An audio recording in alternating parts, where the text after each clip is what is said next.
সুধী দর্শক, আমি দেখতে পাচ্ছি জাতীয় প্রেস ক্লাবের সামনে একটি ভুক্তভোগী পরিবার, তারা একটি ব্যানার নিয়ে এবং সাংবাদিকদের শরণাপন্ন হয়েছেন। পাশাপাশি মাননীয় প্রধানমন্ত্রীর দৃষ্টি তারা আকর্ষণ করছেন ন্যায় বিচার পাওয়ার প্রত্যাশা।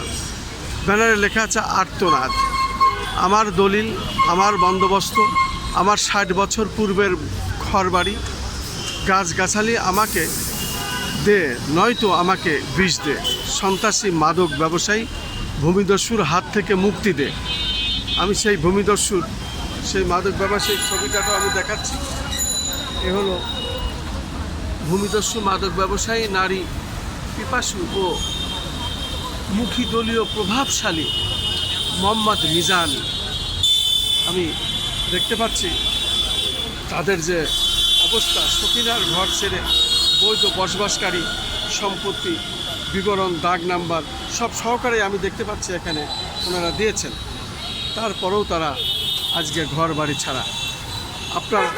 আপনার পাশে দুজনকে, আপনার পাশে দুজনকে, এ হচ্ছে আমার মা, যার নামে এই বন্দোবস্ত সরকার দিয়েছেন, সেইটা ওই হচ্ছে আমার বোন। আপনার বোন, আচ্ছা। আর আপনি? আমি হচ্ছি মায়ের ছোট ছেলে। কয় ভাই আপনারা? কয় ভাই? 5 ভাই বোন। 3 ভাই 2 বোন। আপনি কয় নাম্বার? আমি 3 নাম্বার। আপনাদের এই বিষয়টি মানববন্ধনে দাঁড়াইছেন, যদি একটু খুলে বলতে পারতেন বিষয়টি কি, মাননীয় প্রধানমন্ত্রীর কাছে কি চাচ্ছেন খোলাখুলি বলেন। আজকে আপনার নাম পরিচয় দেবেন। মোহাম্মদ আলমগীর, পিতা মৃত আব্দুল রাজ্জাক। আমি আজকে প্রেস ক্লাবের সামনে দাঁড়িয়েছি একটা মায়ের আর্তনাদ প্রকাশ করার জন্য। ইনি হচ্ছে আমার মা। আর খোলা চিঠি নিয়ে আসি, মাননীয় প্রধানমন্ত্রীর কাছে খোলা চিঠি নিয়ে আজকে উপস্থিত হয়েছি। অতি ক্লান্তের মাঝে, অতি অসহায়ের মাঝে আজকে এই প্রেস ক্লাবের সামনে দাঁড়িয়েছি।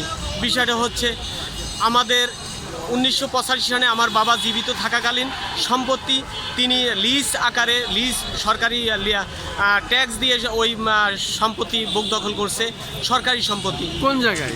এটা হচ্ছে স্থান হচ্ছে বরিশাল বানারীপাড়া 22 গ্রাম, উত্তর 22 গ্রাম। আচ্ছা, এখন কি অবস্থা? এখন অবস্থা হচ্ছে সেইখানে সেই 1985 সালের যে সম্পত্তি, সেই সম্পত্তিতে 60 বছরের পূর্বের সম্পত্তি আমরা বুক দখলে আছি এবং আমরা সরকারের কাছ থেকে 99 বছরের লিজ নিয়েছি। সেই সম্পত্তিতে আমাদের ঘর বাড়ি আপনারা দেখছেন, দোতলা একটা ঘর আছে, নরভর। কোনোভাবে মানুষ যেভাবে অসহায়ভাবে থাকে সেইভাবে। আমার বাবা 28 বছর আগে মারা গেছে। আমার মা 5 ভাই বোনকে কোনোভাবে আমাদেরকে একটু মানুষ করেছে। এইভাবে আমরা বড় হয়েছি অভাব কষ্টের মাঝে বড় হয়েছি। ওই ঘর বাড়িতে, সেই ঘর, সেই জায়গা, যে জায়গায় আমরা আছি, ওই জায়গা মিজান নামে ব্যক্তি এবং শাহে আলম মিজানের বাবা। এই মিজান ভূমিদস্যু এবং নেশাগ্রস্ত অবস্থায় আমাদের এই জমি বলতেছে, এই জমি আমি ক্রয় করছি, বন্দোবস্তর জমি ক্রয় করছি বলে উনি প্রকাশ করেছে। এবং এই শাহে আলম, মিজানের বাবা শাহে আলম, তিনি 33% জমি সরকারের কাছ থেকে বন্দোবস্ত নিয়েছে এবং তার নানা 33% নিয়েছে।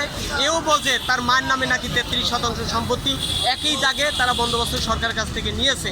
কিন্তু উনি মিজান বলতেছে আমি বাবা মার কাছ থেকে সম্পত্তি এবং জয়নাবের কাছ থেকে সম্পত্তি নাকি ক্রয় করছে, আমাদের সম্পত্তি, তার নানা সম্পত্তি ক্রয় করছে।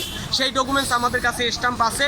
ওই স্ট্যাম্প উনি যে কিনছে, বাবার কাছে নানার কাছ থেকে স্ট্যাম্প কিনছে। এবং ওই শাহে আলম বন্দোবস্তের সম্পত্তি আইনি দণ্ডনীয় অপরাধ বিক্রি করা, সেই সম্পত্তি সোরাফের কাছে বিক্রি করছে 10% 4 লক্ষ টাকায়। এবং ও মিজান সে বলতেছে আমিও কিনছি 4 লক্ষ টাকায় 10%। এইটা হচ্ছে আমাদের সম্পত্তি। এইটা ও আমাদের ওই আমার যে সম্পত্তিতে দীর্ঘ বছর পর্যন্ত আছি, সেই সম্পত্তি বুক দখলের জন্য আজকে আমার মা, আমার বড় ভাই এবং আমার ভাইজি বাইকো তাদেরকে ঘর থেকে বের করে দিয়েছে। এবং আজকে এই দিনে ওই সম্পত্তিতে তিনি বালি ফেলাইতেছে বলেই আমরা এখানে প্রেস ক্লাবের সামনে আসছি এবং খোলা চিঠি মাননীয় প্রধানমন্ত্রী বরাবর আমরা দিয়েছি। ওকে, আপনাকে অনেক ধন্যবাদ। তবে আপনারা স্থানীয় থানায় বা আদালতে কোনো মামলা করেন? হ্যাঁ, আমরা মামলা করেছি। এই 1985 সাল পরে বাবা যখন মারা যায় 2004 সালে, তারপর থেকে 5টা মামলা করা হয়েছে। হ্যাঁ, কোনো মামলায় আমরা মনে করেন শুধু উকিলের টাকাই নেয়, আমরা আইনি সহযোগিতা পাই না। আমরা থানায় গিয়েছি, কোনো আইনি সহযোগিতা পাই না।